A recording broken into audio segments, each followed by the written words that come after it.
Bueno, ahí estamos en vivo. Saludo a toda la comunidad de Filosofía en Minutos. Muchísimas gracias por estar conectados a otro podcast de estos podcasts que llamamos aquí en Filosofía en Minutos, los podcasts El placer de preguntar. Estoy en este momento, en un momento realmente emocionante para mí. Esperen que estoy resonándome. Ahí está. Bien, les decía que estoy con mi maestro en este momento, con Juan Carlos Salvi. Para mí es un placer muy grande. Él es doctor en filosofía por la Universidad Católica de Santa Fe, también es bioquímico por la Universidad Nacional del Litoral. Tiene escrita su tesis doctoral y publicada, que se llama Tiempo y Acontecimiento en la Antropología de Ireneo de León, que yo lo tengo en mis manos. Es un libro, bueno, hay una versión, después nos va a contar él, que está corregida o aumentada, de 2016, pero yo tengo la versión 2007, autografiada por él un día antes de recibirme, y entre tantos honores y títulos, también ha concedido en su humildad de ser mi amigo. Así que lo saludo a mi amigo Juan Carlos Salvi. Gracias por formar parte de este podcast. Bueno, gracias a vos, Juan Carlos, y buenos días a todos los que están presentes en este momento. Para mí también es un momento muy grato reencontrarme con vos y reafirmar así la amistad que tenemos desde tantos años, ¿no? Y unidos por la filosofía, porque nos conocimos por la filosofía. Así es, así es. Aquellas míticas noches en el Fray Castañeda, algunas de mucho frío. Sí, y nunca me voy a olvidar la cantidad de café que hemos tomado, Juan Carlos. En la cantina de la Universidad Católica, pero eran ríos y ríos de café, ¿te acordás? Sí, charlando, debatiendo. Hablábamos de noticias, hablábamos de Heidegger, y de Heidegger pasábamos al conflicto del campo. Era como que hablábamos de muchas cosas. Tal cual, tal cual. Muy grato recuerdo, muy grato recuerdo. Bueno, gracias por formar parte y gracias por ofrecerme también tu amistad después de casi 20 años. Así que para mí siempre fue un honor. Y bueno, para mí también es un privilegio ser tu amigo y felicitarte aquí delante de todos por lo que estás haciendo en bien de la difusión de la filosofía. Esto es maravilloso. Muchísimas gracias. Esto es realmente maravilloso porque en un mundo donde prevalece el interés, la búsqueda del beneficio, vos difundís un saber desinteresado y que es el amor a la sabiduría, no es otra cosa, porque la filosofía no es otra cosa que el amor a la sabiduría. Exacto, exacto. Muchas gracias. Aprendí de vos aquello de que la filosofía es ante todo metafísica. Bueno, ¿es así? Yo creo que la metafísica es la reina de la filosofía. Es decir, fundamentalmente porque a la pregunta por esas cosas a las que no se puede acceder directamente por los sentidos, la que llega es la filosofía. Y cuando digo metafísica, cosas a las que no se pueden acceder por los sentidos, me refiero tanto a las que son trascendentes, a las que están más allá de la realidad, digamos, de la realidad sensible, para utilizar un lenguaje platónico, sí, como las que llegan, como las que están tan hacia el interior de la conciencia, aquello que Kant llamaba la conciencia trascendental, que es algo aperceptivo, y hasta ahí. O sea, la metafísica justamente está más allá de la física, en todos los aspectos, hacia afuera y hacia adentro. Pero nombraste a Kant. ¿Podríamos decir que Kant es el primero que intenta sepultar la metafísica o no es así? Bueno, hay que matizarlo a eso, porque la metafísica que Kant critica es la metafísica que le viene de Baumgarten y que se había originado, recuerdas, con el profesor Christian Wolff en esa ontología. Wolff. Con Wolff, Christian Wolff, claro, la ontología. Entonces, es una metafísica determinada la que Kant combate, y la combate con mucha razón, ¿verdad? Claro. Pero o sea, no es que Kant intenta destruir la metafísica como tal, sino que hace serios cuestionamientos y muy atendibles a la metafísica de Wolff y Baumgarten. Es decir, ¿Kant no recibe a Santo Tomás? Kant lo recibe, pero en la versión de la Baja Escolástica, la versión, digamos, suareciana, que no es, ya sabemos hoy, que no es la versión del Santo Tomás original, sino que es una versión mucho más ontologizada, en la cual la metafísica del acto de ser queda subsumida en la metafísica de la existencia, que es una cosa completamente distinta. Entonces, el actus essendi pasa a transformarse en existencia. Y como tal, la famosa diferencia ontológica que hay entre el ser y el ente se transforma en una diferencia meramente modal o lógica. De ahí que entonces la metafísica queda como atrapada, pero eso ocurre en el seno de la misma escuela atomista con Exacto. Francisco Suárez, ¿verdad? Y los seguidores después. ¿Podríamos decir que lo traicionan en el mismo seno a Tomás o es mucho Bueno, decir? sí, es una traición que yo diría que no es deliberada, sino que, porque todo comienza con Egidio Romano. Egidio Claro. Romano, que es un tomista también, queriendo combatir a Enrique de Gante, que se opone a las tesis de Santo Tomás, cae en la trampa de utilizar el mismo lenguaje de su adversario. Y en Cosa que vez no hay de que hacer. hablar, claro, claro, en vez de hablar de ese y esencia, como hablaba Santo Tomás, o sea, ser y esencia, habla de ese esencia y ese existencia. Entonces, si Claro. yo tengo como común denominador el ese, el acto de ser, que se me bifurca en dos modalidades, como son la esencia y la existencia, el par trascendental queda transformado en esencia y existencia. Y Exacto. ahí, y ahí se traiciona la intuición metafísica de Tomás. Entonces ahí podemos entender que Kant diga que la existencia no agrega nada nuevo en última instancia porque Claro, recibe esa... claro. La existencia no agrega nada nuevo, claro, claro. Claro, claro. Exactamente. O sea, digamos, si vamos al seno mismo, al comienzo de Santo Tomás, esta división esencia-existencia que abunda en los manuales no es exactamente la de Santo Tomás. No es la de Santo Tomás, no es la de Santo Tomás, porque incluso hasta el mismo Averroes, al que Tomás combatió, había dicho ya que la existencia no es ni sustancia ni accidente, porque simplemente Claro, no está en las categorías de Aristóteles. Por lo tanto, ¿qué claro. es? No es nada. O sea, la existencia es la mera constatación de una esencia, de algo que es, de lo que es, nada más. ¿Y cómo hacemos en la actualidad, maestro, cuando se dice que ya no existe la esencia humana? ¿Usted está de acuerdo con que no existe esencia humana? No estoy de acuerdo en absoluto. No estoy de acuerdo en absoluto, porque en el sentido fuerte de la esencia es aquello que una cosa es. Y lo humano tiene peculiaridades propias, o sea, tiene notas que le son propias, y negar la esencia humana significa negar una realidad que, que se distingue de todas las otras, Claro. como es el hombre, ¿no? La famosa pregunta, ¿qué es el hombre? Que ha tenido tantas respuestas y hemos pasado desde las definiciones clásicas, por ejemplo, las griegas, la de Crisipo. El hombre Ujú. es animal racional capaz de intelecto y ciencia. Pasamos ya después, entrada la Edad Media, a distintas eh, proposiciones sobre qué es el hombre, y terminamos en una concepción posmoderna donde el hombre no es otra cosa que el producto de la intersección de horizontes de representación, o sea, nada. ¿Eh? Nada. Fíjese usted, hemos pasado de concepciones que venían como la imagen de Dios, a, bueno, animal racional, capaz de intelecto y ciencia, pero con toda la dignidad de la palabra animal, zoon Claro. logicón, ¿eh? Animal dotado de vida superior y que tiene logos, no un animal de los órdenes inferiores de la realidad. Bueno, Claro. y capaz de nous, o sea, de intelecto, no de razón, no la razón pauperizada de la modernidad, sino el verdadero logos, o sea, el logos griego y la ratio medieval, que era mucho más completa que la razón moderna.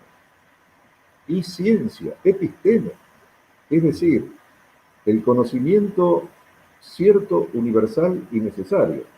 Y de ahí a pasar a transformarnos en el producto de intersección de horizontes de representación, hemos pasado de cabeza de león a cola de ratón. Así, es sencillo.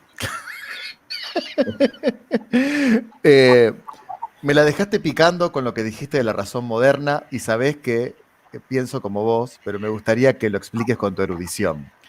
¿Por qué la Bueno, razón medieval es, sí, podríamos decir, más completa que la razón claro. moderna? Muy buena pregunta. Lo que los latinos entendían por ratio en el medioevo, ratio como traducción de logos, traducción incluso bastante deficiente debido a la polisemia del significado logos, pero eso lo dejamos para después. Ujú. La ratio medieval incluía la sensibilidad, la voluntad, la percepción interna, la percepción externa, la capacidad de formar conceptos y además la intuición y por otra parte la capacidad de cálculo. Cuando en la modernidad, digamos, Berkeley dice ratio sive computatio, es Ujú. decir, razón igual a cálculo, es como que priorizó un elemento de los muchos que componían la ratio medieval y quedaron mutiladas todas las otras dimensiones propias de la razón. Entonces, de ahí que hoy por razón se entienda una facultad de la inteligencia o una condición que tiene que ver más con el cálculo, con la deducción de conclusiones a partir de inferencias, con la relación causa y efecto. Entonces, cuando escuchamos que la razón moderna ha fracasado, no, la razón nunca fracasó. Lo que fracasó es la mutilación que se operó sobre las demás dimensiones de la razón, de la ratio medieval. Perfecto, perfecto. Sin embargo, sos especialista y apasionado en cristianismo antiguo. Sí, sí, sí. La pregunta que me gustaría hacerte en público es, ¿qué aportó filosóficamente el cristianismo desde su nacimiento? Muy bueno, muy bueno. El cristianismo como tal no nace como una filosofía, por supuesto, ¿no? Sino que nace como una secta del judaísmo. Es decir, arrastra con él toda la sabiduría judía y la reformula o la reformula a partir de la figura de Jesús de Nazaret, lógicamente. Pero para difundirse el cristianismo, para difundir su mensaje, tuvo que utilizar no solamente la lengua griega, que era la lengua internacional, sino también todo aquello que viene, digamos, como bagaje de la lengua, que es la cosmovisión propia, en ese momento la cosmovisión helenística. Claro, De modo que, claro, si el cristianismo se quiere hacer conocer más allá de las fronteras de Palestina, necesita difundirse en categorías griegas. Y entonces toma contacto con la filosofía griega, primero preferentemente con la de Platón, claro. pero la de Platón entendida según los moldes intelectuales del platonismo medio, que era Claro. una de las tantas maneras de entender a Platón. Ahora, va a haber cristianos que por supuesto no están de acuerdo con esto y prefieren la interpretación de Platón en la vertiente pitagorizante, que Claro, es la más fiel a la antigua academia, por ejemplo, los gnósticos, los cristianos gnósticos. claro. Bueno, y allí entra en contacto el cristianismo con la filosofía y yo creo que se aportan mucho mutuamente. Hay una influencia mutua, sobre todo a Claro. partir del siglo segundo. Eh, ¿qué pensás de esta frase nietzscheana que dice que en realidad el cristianismo es Platón para las masas o que es el platonismo para el pueblo? En base a lo que acabas de decir, ¿hace una buena lectura Nietzsche de esto? Yo creo que es una lectura muy sesgada y es una lectura de un cristianismo determinado. Es decir, eh, respecto de cierto cristianismo, Nietzsche tiene razón. Y me refiero a ese cristianismo volátil que no tiene compromiso con la realidad temporal y histórica y piensa que la experiencia religiosa, la experiencia de lo sagrado, se juega en una especie de paréntesis de eternidad en medio del tiempo que a uno lo aísla de las responsabilidades terrenales. En ese sentido, Nietzsche tiene razón. Ahora, no olvidemos que el cristianismo le aportó, por ejemplo, a la filosofía griega algo que en lo que los griegos no habían pensado, habían intuido, pero no la noción de persona. Esa es una noción de origen cristiano, Exacto. a la que los griegos no habían llegado. ¿Hasta dónde llegan los griegos? ¿Hasta animal racional? Los griegos llegan, en cuanto a persona, llegan hasta la palabra prosopon, que significa ante los ojos, rostro. Claro. Pero el cristianismo es la que después le da otra connotación. Y lo curioso es que la noción de persona descansa más en la relación que en la individualidad. Y esa es la gran conquista cristiana. Y esto surge en el seno de la teología, y sobre todo en el seno de la teología trinitaria. Cuando se quiere explicar la relación entre las realidades divinas, se dan cuenta que si uno afirma la individualidad de cada una mata la relación. Y si solamente llega a hipostasiar la relación, pierde la individualidad. Entonces hace descansar la persona en la relación. Es decir, el Padre, el nombre del Padre es el Hijo y el nombre del Hijo es el Padre. Esa formulación tan extraordinaria del tratado tripartito, que es un tratado gnóstico, y yo creo que es el primer documento trinitario ciertamente completo de la historia de la literatura cristiana, antes de las definiciones dogmáticas, ¿no? Muy anterior a las definiciones dogmáticas.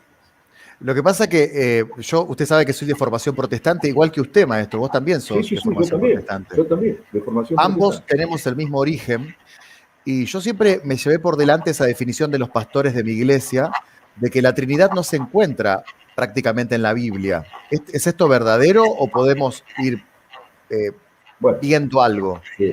la Trinidad como tal, ya como un concepto consolidado, es cierto que no se encuentra en la Biblia, pero, pero hay una intuición trinitaria muy fuerte en el prólogo al cuarto evangelio. El prólogo al cuarto evangelio, que es el evangelio de Juan, termina diciendo así: a Dios nadie lo vio jamás.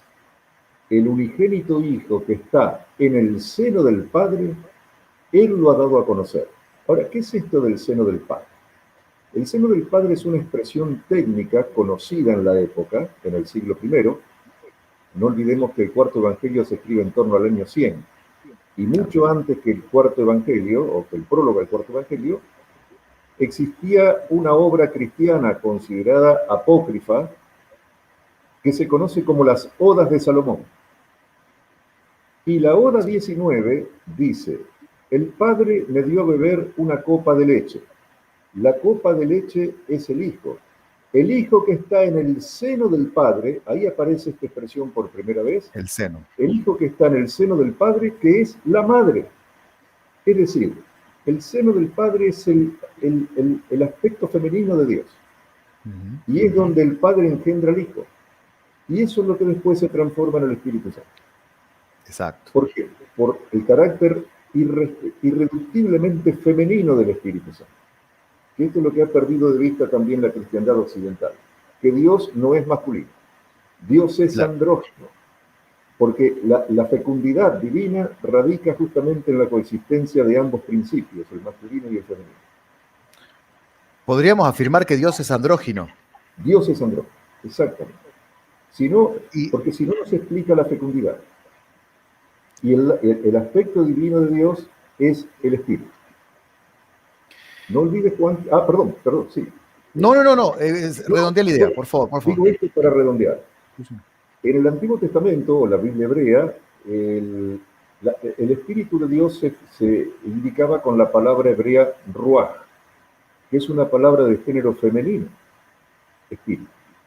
Cuando pasa al griego, en la traducción de los 70 en Alejandría, se convierte en pneuma, y pneuma es de género neutro. Y cuando pneuma pasa al latín como spiritus, spiritus es de género masculino. Entonces de ahí quedó la idea de que el Espíritu de Dios es masculino. Y se ha criticado al cristianismo como que tiene un Dios masculino, un Dios que descuida a los femeninos. Absolutamente falso. Absolutamente falso, porque ya encontramos en esa primera intuición trinitaria del Evangelio de Juan el aspecto femenino de Dios, el seno del Padre, que es la madre.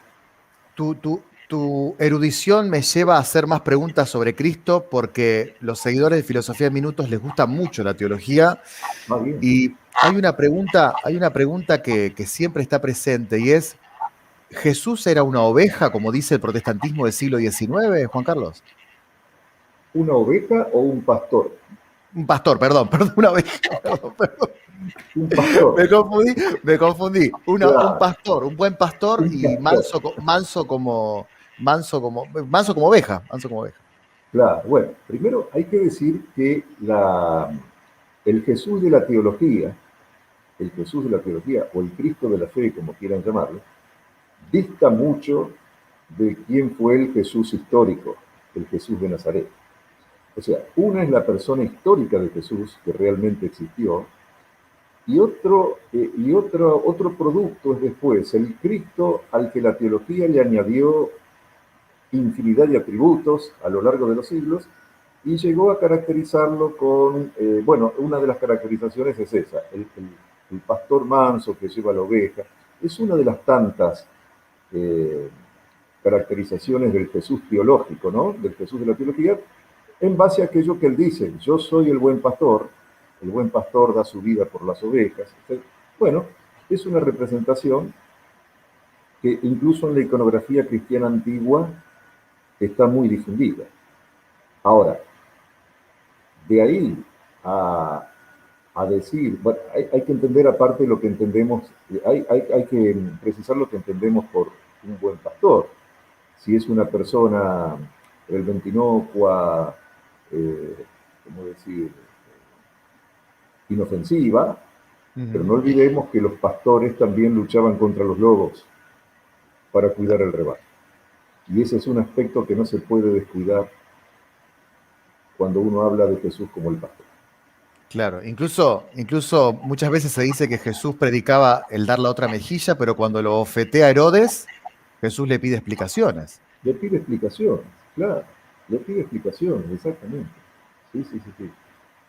Sí, el problema es tomar literalmente muchas cosas, ¿no? Porque para entender el mensaje de Jesús hay que entender el judaísmo, la sabiduría o la tradición sapiencial subyacente en la época del judaísmo, el- que es el judaísmo tardío y, bueno, en parte helenizado, y muchas de las afirmaciones de Jesús hay que entenderlas en ese sentido. Si no, no. O sea, sin el trasfondo judío de la persona de Imposible. Jesús de Nazaret, eh, se puede interpretar cualquier cosa. Y esta lectura que se hace hoy a partir de algunas interpretaciones también nietzscheanas, de que San Pablo era algo y Jesús era otra cosa.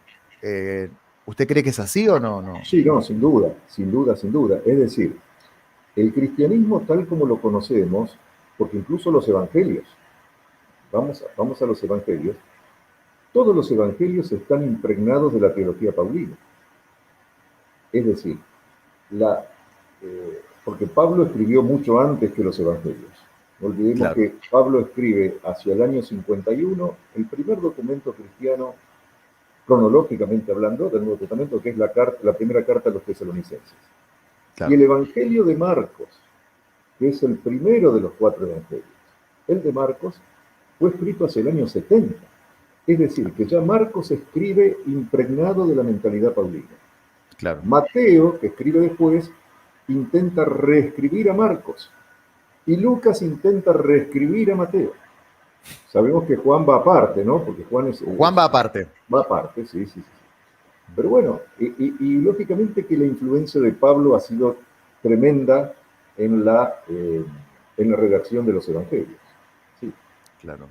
¿Y por qué podemos tomar, o sea, por qué esa pretensión del apóstol Juan de hacer una escritura tan distinta? Incluso uno lee el Evangelio de Juan y ve un Jesucristo mucho más carnal que en el resto de los evangelios. Bueno, yo diría, primero si es realmente el apóstol Juan el autor. Se llama Juan, pero no hay, digamos, las ciencias bíblicas han puesto muy en duda que haya sido el apóstol Juan. Es un tal Juan. ¿Eh? Ujú. Pero, mire, fíjate que hacia el año 150, el, un presbítero de Asia llamado Papías dice que eh, que hay un evangelio y un apocalipsis de un tal Juan, pero que no se puede asegurar que sea el apóstol Juan. Lo dice Papiras, el año 150. O sea, una conclusión a la que ha llegado después la ciencia bíblica. El cuarto evangelio se aparta muchísimo de los otros tres por la siguiente razón. Primero, en la cuestión del nacimiento, porque, por ejemplo, Marcos, que es el primero que escribe, no se preocupa por dónde nació Jesús. Es más, Claro. hasta lo hace presentar como que viene de Nazaret. Mateo y Lucas, que agregan los capítulos 1 y 2, muy tardíamente ya el Evangelio ya terminado, se llama los Evangelios de la Infancia, hacen nacer a Jesús en Belén. Bien. Pero Juan ni siquiera le preocupa dónde nació Jesús porque lo remonta a la eternidad, directamente como una filiación natural divina. Entonces claro, es otra concepción total, desde el origen mismo de Jesús. Claro, claro. Y por eso ni siquiera habla de dónde nació Jesús. En un momento dice Caijologos arxe géneto, y se hizo de los mismos genes, ¿no? De la misma genética. Claro, vino a ser, claro. Vino a ser, géneto vino a ser, exactamente. O sea, vino a ser igual que el hombre. Podríamos decir que Jesús era totalmente hombre. Totalmente hombre, totalmente hombre. Eso es lo que quiere transmitir el Evangelio de Juan, ¿no? Que era totalmente, que se hizo hombre. No que se hizo en apariencia de hombre, ni se hizo a la similitud, no, se hizo hombre, como tal. En apariencia sería docetismo. Docetismo, claro, docetismo, que viene del verbo griego dokein, que es aparentar. Claro. Justamente. Es el docetismo los que creen que Jesús era Dios en apariencia humana. Entonces, que no era hombre. ¿Y no cree usted que el docetismo puede resucitar permanentemente en el cristianismo? No solo que puede resultar, yo creo que está vivo y coleando. Está vivo y coleando. ¿Por qué? Porque al creyente común no le molesta un Jesús demasiado divino y poco humano, como es el que suele presentar a veces la iglesia. Claro. ¿Verdad? Ahora, le molesta enormemente un Jesús demasiado humano. Demasiado humano, como dicen. Como diría Nietzsche. Tanto es así que algunas cristologías, como la cristología de Ión Sobrino, ha sido prohibida o ha sido proscrita por considerar ese Jesús demasiado humano. Es decir, lo catalogan como una herejía nestoriana, porque Nestorio había priorizado la humanidad de Jesús sobre la humanidad, frente al docetismo que priorizaba la divinidad sobre la humanidad. Claro. La Iglesia, en los papeles, en los documentos, digamos, declara la completa divinidad y la completa humanidad de Jesús. Pero en la práctica y en la enseñanza, y tal vez por motivos pastorales o porque a la gente le gusta más escuchar un Jesús más divino que humano. Claro. Entonces yo creo que el docetismo está muy presente hoy. Todavía está presente. Sí. ¿Se puede, o sea, es mucho decir que Jesús tenía una opción preferencial por los pobres? No, yo creo, sin adherir a todo lo que propone la llamada teología de la liberación, exacto. Yo creo que eso está muy claro en el Evangelio. O sea, que hay una... ¿Por qué? Porque basta con leer, por ejemplo, el Sermón de la Montaña, ¿no? Bienaventurados los pobres, o después los ayes, ay de vosotros los ricos. Es decir, no se puede negar eso. Incluso el famoso pasaje del capítulo 10 de San Marcos, del joven rico, al que Jesús le dice que si me quieres seguir tienes que vender todo lo que tiene y dárselo a los pobres, es el único caso en todos los evangelios, el único, donde hay alguien al que Jesús le dice, sígueme, y no lo siguió. Y wow. Jesús, el único caso, y lo dice, que es porque tenía muchas riquezas. Muchas riquezas. Muchas riquezas. Y eso es un obstáculo. Justamente. Bueno. ¿Y qué?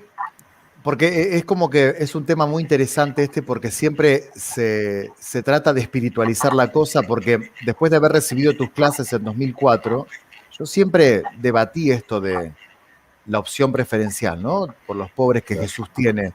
Pero enseguida se dice lo siguiente: Jesús en realidad decía que seamos pobres, pero que tengamos humildad y espiritualidad pobre. Sí. ¿Apunta a eso? Bueno, eso se refiere al pasaje de Mateo, donde Mateo 5, a diferencia de Lucas 6 dice bienaventurados los pobres, directamente. Directamente, Sí, directamente. Mateo 5 dice bienaventurados los pobres en el espíritu. espíritu. Entonces dicen, claro, acá está, esta es la explicación. Es decir, Claro. hay que ser pobre en espíritu, pero eso no quita que uno no tenga muchas riquezas. No, señor, miren, la palabra pobre, en griego tojos, aparece 26 veces en los evangelios, de las cuales solo una vez aparece como pobre en espíritu. Todas las otras 25 son pobres de bolsillo. Bueno, las túnicas no tenían bolsillo, pero las túnicas no tenían bolsillo, pero Vos sabés que se te cortó cuando dijiste la palabra griega. ¿Cuál era Ah, la palabra? sí, tojos, Tojos. con pi adelante, ¿no? Ajá. Tojos, sí, Ptojos, ptojos. Sería sí, sí. pobre de bolsillo, pero sin Pobre, túnica. claro, pobre de bienes, pobre de recursos materiales, claro. Claro, claro. Eh, Entonces, y aparte con todo el contexto de los evangelios, y sobre todo el evangelio de Lucas, que es muy fuerte en eso, hay un rechazo de Jesús a la riqueza, sin duda. hay un rechazo. Sí, sí, sí. Eh, incluso, no, o sea, por tu erudición no te quiero llevar hacia la teología de la liberación, pero es tanta la gente que pregunta por eso que yo te voy a hacer una pregunta más y después nos vamos a otro tema.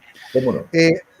Una enciclopedia de teología que estoy consultando dice que el pecado para la teología de la liberación no es solamente infracción de la ley, sino consentir a las fuerzas que hostigan al hombre. ¿No hay algo de eso en Jesús también? Totalmente de acuerdo. Totalmente, no podría estar más de acuerdo. Es decir, claro, totalmente. O sea, todo aquello que oprime al hombre, que le coarta su libertad, que le pone límites a su plenitud de vida, eh, es pecado. Es Claro que sí. pecado. Sí, Es sin decir, duda. la lectura fundamentalista del cumplir la ley puede llevarme también a una espiritualización del cristianismo que me haga ignorar Eh, al prójimo. Mira, lo que pasa, Juan, es que, eh, digamos, la noción de pecado generalmente carga las tintas sobre las cuestiones sexuales, ¿eh? Ujú. Eh, pero, es decir, a veces la iglesia es muy implacable con las cuestiones sexuales y es muy benévola con los delitos económicos.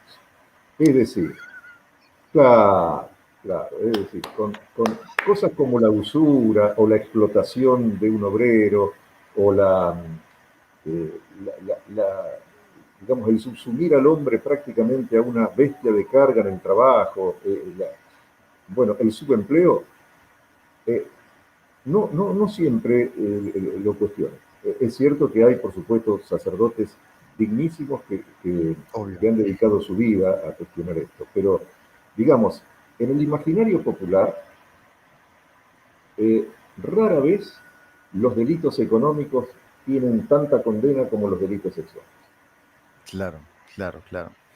Eh, esta pregunta tiene que ver un poco con la actualidad y es una pregunta que yo me hago siempre y la verdad que te estoy transmitiendo una pregunta más personal que Sí, de la gente que sigue Filosofía en Minutos. Eh, Hoy por hoy vivimos en una sociedad burgués, o que por lo menos aspira a la burguesía, o sea, las aspiraciones de alguien es poder comer todos los días, tener una cobertura social y demás. ¿Es posible el cristianismo cuando se funda con personas que no tenían dónde recostar su cabeza? es una excelente pregunta porque Gracias. no, es una excelente pregunta porque realmente cuando se funda, o sea, cuando aparece el cristianismo, no el cristianismo, cuando aparece Jesús con los discípulos, eran tremendamente pobres, no tenían Claro, dónde reclinar su cabeza como tal, habían dejado su trabajo. Entonces, una persona que en la Palestina, ocurre hoy, una persona que en la Palestina del siglo I deja su trabajo y se va a predicar, y está así 2 o 3 años, llega un momento en que no tiene nada, absolutamente. Bueno, hoy, y eso ocurría, pensá el agravante, porque eso ocurría en una sociedad que no estaba marcado por lo económico, por lo productivo, estaba marcado por lo sacral, es decir, el criterio de admisión o de exclusión era el religioso, no era el Claro, económico. Pero hoy, donde el criterio de exclusión o de admisión es el mercado, claro. el mercado, un dios, es una deidad del mercado, es un dios completamente abstracto, invisible, como la mano que acomoda, o sea, esa mano de Adam Smith, una especie de providencia Ujú. secularizada, ¿no? Y que ha llegado al extremo que puede llegar cualquier religión, exigir sacrificios humanos. Wow. Entonces, claro, entonces hoy, eh, una persona que está sin trabajo queda excluida absolutamente de todo, del sistema social, de la salud. Entonces, el cristianismo como apareció allá, pues, hoy sería invivible, digamos, imposible de aplicar eh, eh, eh, en una exigencia social tan tremenda y tan despiadada e inhumana como es la del mercado. ¿Y cómo releemos el cristianismo entonces de la actualidad? ¿Qué tenemos que traer de esa gente que no tenía ni trabajo? Bueno, precisamente eso, la prioridad, la prioridad de esos bienes, de que la búsqueda de la verdad y demás, y de la liberación del hombre, por encima de todo lo que prima aquí, en la sociedad de consumo.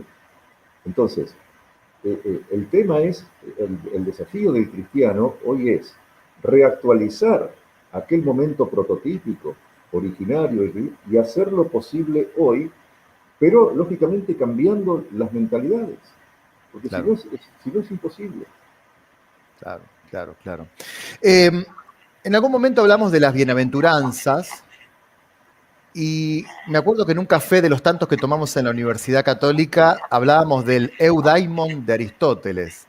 Sí, ¿Hay alguna diferencia entre la bienaventuranza, la plenitud cristiana, de la cual creería que Pablo dice, por lo general el entendimiento humano no lo comprende, a esa paz, ¿no? ¿Hay alguna diferencia entre la plenitud cristiana y la plenitud aristotélica?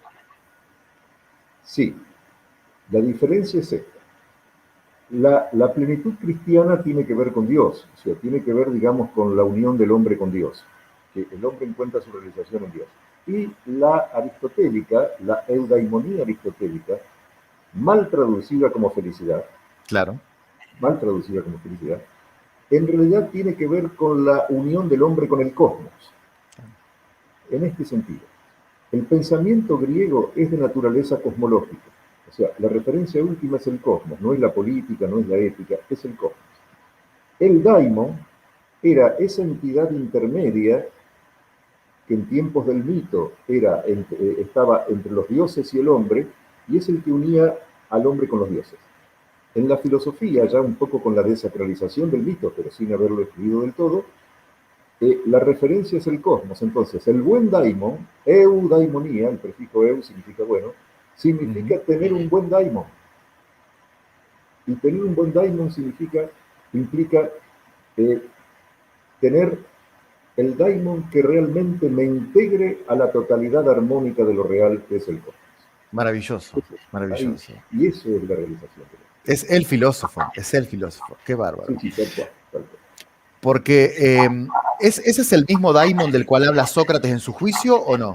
Es el mismo daimon, el mismo daimon. Tanto es así que Apuleyo de Madaura, el famoso sacerdote, era sacerdote del templo de Isis, era de la religión egipcia, pero San Agustín lo leyó muchísimo porque era del norte de África, era de Cartago, era de cerca de Cartago, como Agustín.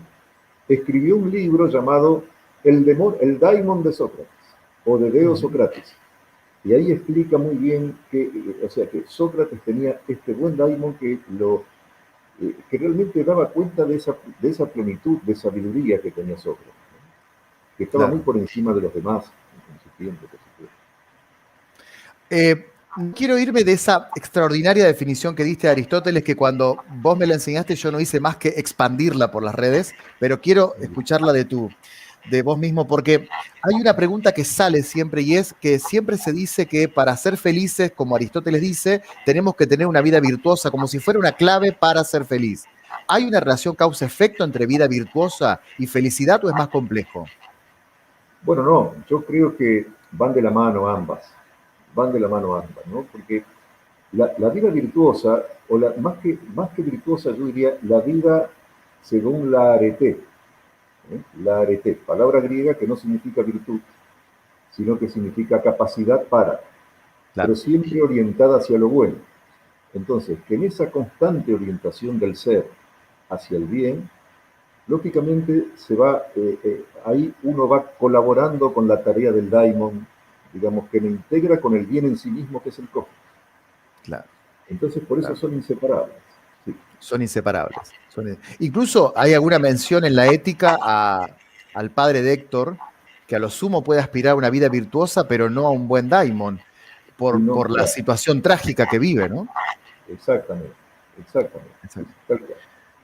Bueno, vos sabés que nos estamos metiendo en filosofía griega y la pregunta es, ¿se puede interpretar Platón sin tocar el tema de las doctrinas no escritas? Yo creo que se puede interpretar, pero de manera incompleta.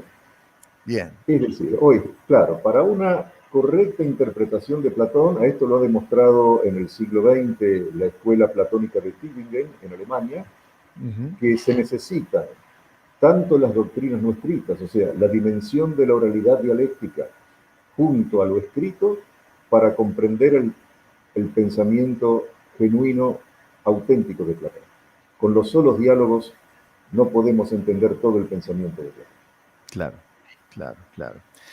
Porque hay una lectura de Platón como un gran político, sobre todo en la República, Sí. pero la República es, por lo menos por la lectura que yo he hecho a través de haber estudiado tantos años al lado tuyo, es más bien un libro metafísico por el tema de la idea de bien.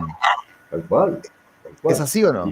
el libro sexto de la República, yo creo que es casi la fundación de la metafísica occidental, Claro, ¿no? Con el tema de la idea de bien, que sabemos que es el uno de las doctrinas no escritas que está impostado éticamente claro, allí, porque está por encima de las demás ideas, eh, y el que escucha eso no dice, como dicen todo el resto del diálogo, oh, por Zeus, cuando se asombraba por las cosas que decía, o sea, por Zeus. Y cuando escucha que la idea de bien está más allá del ser y de la esencia, dice, por Apolo. qué bárbaro. Y el nombre Apolo, ¿por qué cambia dramáticamente de Dios, de Zeus por Apolo el interlocutor? Porque el nombre Apolo, fíjate que tiene la alfa privativa, A, y Ujú. polos, muchos. Apolos Claro, es el no muchos, y el no muchos es el uno. O claro, sea, claro, qué claro, maravilla. Platón está hablando en clave del uno al hablar de la idea de bien. Claro, perfecto, perfecto. Porque es como que hoy por hoy se tiene una lectura de los griegos como preocupados solamente por la vida política, como medio Claro. ateos, ¿no? Como que enojados con los dioses. Es lo que decíamos hoy, la pérdida del horizonte cosmológico que es esencial para comprender el pensamiento griego. Perfecto, Porque la polis, perfecto. en última instancia, la polis es un reflejo del cosmos. Y el Claro, pensamiento griego va del todo a la parte, no de la parte al todo. Entonces va del claro, cosmos a la polis. Es claro. muy simple. Ahora, cuando yo pierdo eso, claro, entonces si yo me centro en la polis, la centralidad de la vida del espíritu griego es la política. No, no, completamente falso. Es cosmológico, Pero bueno, estábamos hablando de algo de más los sofistas. interesante que era el Los platonismo sofistas. antiguo. Yo te había preguntado por los sofistas, ¿recordás? Te Exacto. decía Sí. que son subjetivistas los sofistas. Bueno, catalogarlos de subjetivista es un poco anacrónico porque el subjetivismo es una concepción moderna, no está en el pensamiento antiguo. O sea, sería trasladar una, una categoría moderna para entender la conducta de los sofistas. Lo que sí es cierto de los sofistas es que ellos desplazaron el eje de la discusión del cosmos hacia el hombre. Entonces tal vez por eso se los llama subjetivistas. Claro, O sea, pusieron claro. el centro de la reflexión en el hombre y ya no en el cosmos. Ahí Y es lo que se... el enojo socrático porque cobraban, ¿cómo se podría enmarcar dentro de esto? Bien, Sócrates, el enojo, claro, porque el hecho de cobrar implicaba la posibilidad de adecuar la verdad al auditorio. Entonces, Claro, el sofista podía llegar a tener, digamos, un discurso que con tal de tener clientes podía decir lo que la gente quería escuchar. Entonces claro, Sócrates dice, para evitar esto tenemos que hacer una ciencia de las definiciones.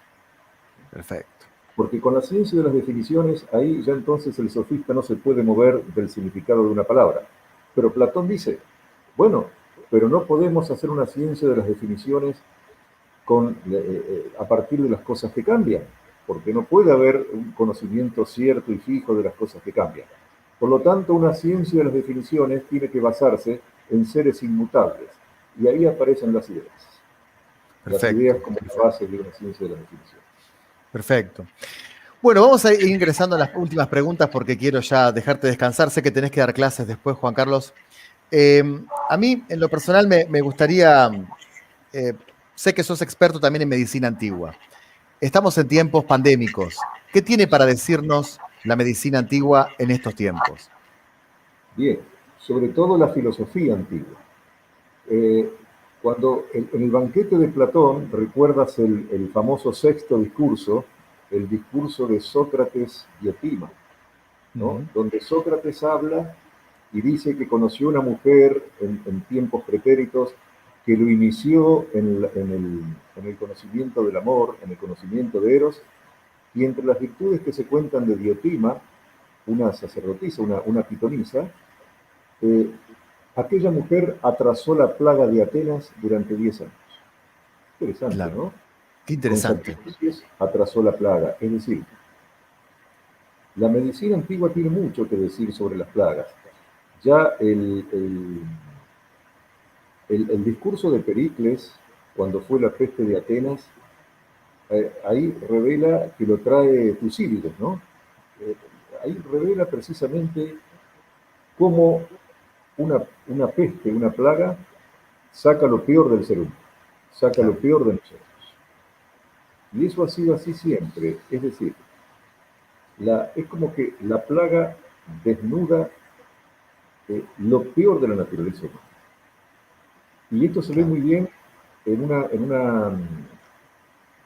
una película de Luis Puenzo que se llama La Peste, que Ujú. yo siempre la recomiendo, porque ahí se ve, está ambientada en una situación contemporánea, pero es tal cual,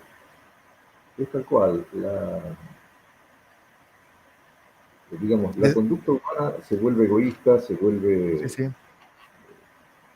saca lo peor de nosotros. Y si hay un desocultamiento de la verdad, ¿no será que la verdad es que somos egoístas? Bueno, yo creo que somos un poco de todo. Somos, porque también la peste ha traído aparejada el develamiento de personas extraordinarias que incluso han Claro. arriesgado su vida, por ejemplo, trabajando por los enfermos. O sea, no todo es malo, ¿no es cierto? Ujú. Yo creo que es la paradoja de lo que decía Víctor Frankl. Ujú. Eh, el ser humano es un ser tan extraordinario que es el único que puede crear un horror como el de la cámara de gas. Claro. Pero al mismo tiempo es el único ser que, que puede entrar en la cámara de gas rezando una oración. Qué bárbaro, Y entre qué esos bárbaro. dos extremos se mueve la naturaleza. Claro. Y con esa frase extraordinaria de Frank y con tu presencia, que siempre es bienvenida, yo te voy a agradecer primeramente por la entrevista y segundo por haber sido mi maestro, porque realmente yo no hubiese llegado a nada si no fuera por tu enseñanza. Así que te agradezco públicamente. Eh, Ustedes, los grandes maestros de filosofía, no son conscientes del impacto que tienen de por vida en las personas, como es mi caso. Yo creo que no, felizmente, no tomarás conciencia nunca de lo que significó para mí haber tomado clases con vos, lo que significa para mí el hecho de que a uno le abran los horizontes de reflexión. Así que todo lo que se pueda lograr con Filosofía en Minutos y todo lo que se logró, nació en esas noches de frío en el año 2004 mientras me enseñabas metafísica. Así que muchísimas gracias y un agradecimiento que si hay otra vida, también seguirá por otra vida, mi querido maestro. Bueno, querido Juan Carlos, es muy gratificante lo que me decís y enormemente generoso. Te puedo asegurar que me queda grande, creo que sos demasiado generoso conmigo y de nuevo te vuelvo a felicitar porque la vocación que vos has demostrado se está ejecutando de una manera extraordinaria, utilizando los Gracias. medios, utilizando los recursos actuales y está llevando tal vez el cometido más noble que tiene el ser humano, que es el amor a la sabiduría. Exacto, Porque, exacto. porque el móvil interior de eso es la búsqueda de la verdad. Y yo creo que ahí Sí, está la diferencia entre filosofía e ideología. A claro. la ideología la mueve la voluntad de poder, a la filosofía la mueve el amor por la verdad. Así que yo te felicito porque realmente lo tuyo es una obra magnífica. Muchísimas gracias, maestro. Incluso podríamos también cerrar con el mensaje de que la filosofía no renuncia a la búsqueda de la verdad, que es lo que se está pidiendo en estos tiempos, ¿no? Claro, no tiene que renunciar porque ahí está, esa es su esencia, Eso precisamente. es antes. La verdad como desocultamiento, ¿no? La verdad como aletheia, no la Exacto. verdad como adecuación, no, la verdad como desocultamiento, tal cual. Muchísimas gracias. Quedará para siempre grabado esto y siempre, Bueno, siempre agradecido de por vida, mi muchas querido gracias. Y a amigo. disposición tuya Saludamos para a toda cuando la gente que quieras, estuvo. cómo no. ¿Cómo? A tu disposición para cuando quieras, digo, Lo sé, lo sé, lo sé. Saludamos a todos los que han estado sí, conectados. Y bueno, dejamos en la descripción toda la obra de Juan Carlos Salvi. Pueden consultarla también, ¿eh? Aclaramos eso. bueno, Mi saludo, muchísimas gracias. maestro. Gracias, Hasta gracias a luego. todos. Chao. Luego.